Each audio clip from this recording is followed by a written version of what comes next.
Hello third semester के लोगों और थर्ड सेमेस्टर के बच्चों। आज एक बहुत इंपॉर्टेंट टॉपिक है जो कि आप लोग के लिए एग्जाम के एक रात पहले बिल्कुल मदद नहीं करेगा। भाई एक रात पहले कैसे पढ़ सकता है कोई? वो सिर्फ वही पढ़ सकता है जिसको बहुत ज्यादा बेवकूफ किसी ने बनाया हो कि नहीं तुम ये कर लो, नहीं तुम ये कर लो, नहीं तुम ये कर लो, पढ़ सकते हो। खैर वैसा कुछ नहीं है। हाँ, आप लोग की तैयारी मतलब कह सकता हूँ कि पेपर जैसे मान लेते हैं 75 मार्क्स का है और इसमें से पासिंग मार्क्स सपोज कर लेते हैं कि 30 होता है, लेकिन होता नहीं है, इससे भी कम होता है। तो 75 में अगर मान लेते हैं आप लोग ले आए 30 मार्क्स, आपको 30 लाने, ठीक है। अब लेकिन 30 आएगा कैसे? 24 पासिंग मार्क्स होता है, उसमें से हमारे पास 23 है ना। तो वो आएगा कैसे? वो आएगा सिर्फ 2 दिन पहले मेहनत करने से आ सकता है। देखो बेवकूफ नहीं बना रहा हूँ, अगर आप लोग मेहनत करोगे तो वो शायद आ जाए, वरना बहुत मुश्किल है। वो इसलिए वो तब आएगा जब आप मोस्ट रिपीटेड क्वेश्चंस पढ़ के जाओगे। मतलब आप लोगों को पता तो हो, अच्छा ये क्वेश्चन 10 बार रिपीट हो रहा है तो शायद इस साल आ सकता है, शायद है। देखो कोई भी चीज 100% यहाँ पे नहीं है, सब चीज है यहाँ पे शायद पे, यानी maybe it's is possible to come. ठीक है, शायद ही आए, वरना कोई श्योर नहीं है। लेकिन लेकिन लेकिन लेकिन भाई हमें पढ़ना तो है ना, हमें पता तो होना चाहिए ना कौन से क्वेश्चन इंपॉर्टेंट है, कौन से क्वेश्चन 10 बार रिपीट हुआ है। हमें ये पता ही नहीं होगा तो हम उस क्वेश्चन पे जाएंगे नहीं। अगर हम उस क्वेश्चन पे जाएंगे नहीं तो हमें पता कैसे चलेगा कि पेपर हमें देना कैसे है? हम तो पूरी पूरी भैया थ्योरी पढ़ के बैठे थे और पूरी थ्योरी में हमने सब कुछ पढ़ लिया। लेकिन जब क्वेश्चन मान लेते हैं आपने पढ़ लिया, एक पल के लिए मान लेते हैं आपने पढ़ लिया, क्या कहते हैं कि कॉलरॉस लॉ क्या होता है।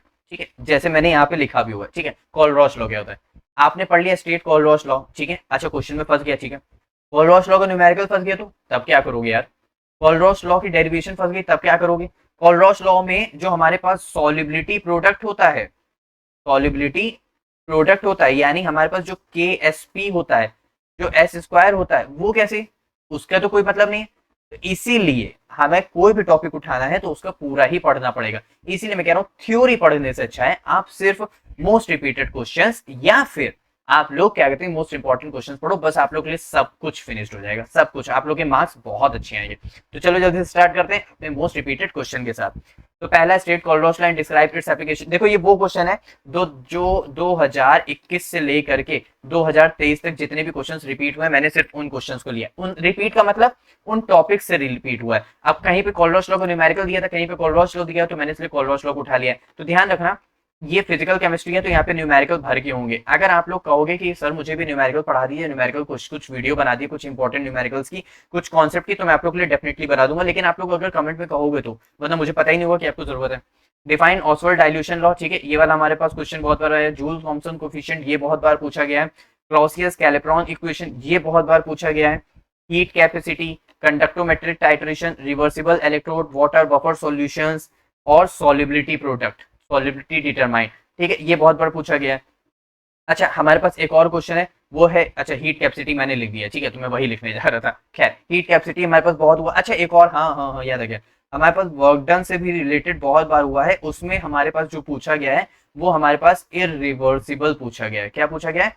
इरिवर्सिबल से पूछा गया है, ठीक है। तो ये हमारे पास बहुत बार है। अच्छा एक और हमारे पास वो बहुत ज्यादा ये वाला हमारे पास रिलेशन बहुत पूछा गया है, ठीक है। ये बात ध्यान रखना, हमारे पास से एंट्रोपी भी बहुत पूछी गई इक्विलिब्रियम से। तो ये कुछ कुछ टॉपिक्स हैं जो बहुत बार पूछे गए हैं, तो आप लोग इनको प्लीज ध्यान रखना, ठीक है। तो ये थे हमारे कुछ रिपीटेड क्वेश्चंस और जो मैंने अभी आप लोग बताया उनको भी जरूर पढ़ना। तो यार अब बैठे बैठे क्या करो, टाइम वेस्ट न करो, अब जाओ जल्दी से ये सारे क्वेश्चंस को नोट कर लिया होगा आई होप तुम लोग ने, और इनके सॉल्यूशंस जल्दी से पढ़ना स्टार्ट करो। कहीं से भी पढ़ो, खुद से लिखो और खुद से भी ट्राई करो। अगर नहीं आता है तो वीडियोस देख लो, समझ आ जाएगा, ठीक है। तो अब मिलते हैं नेक्स्ट वीडियो में नेक्स्ट टॉपिक के साथ। Bye bye.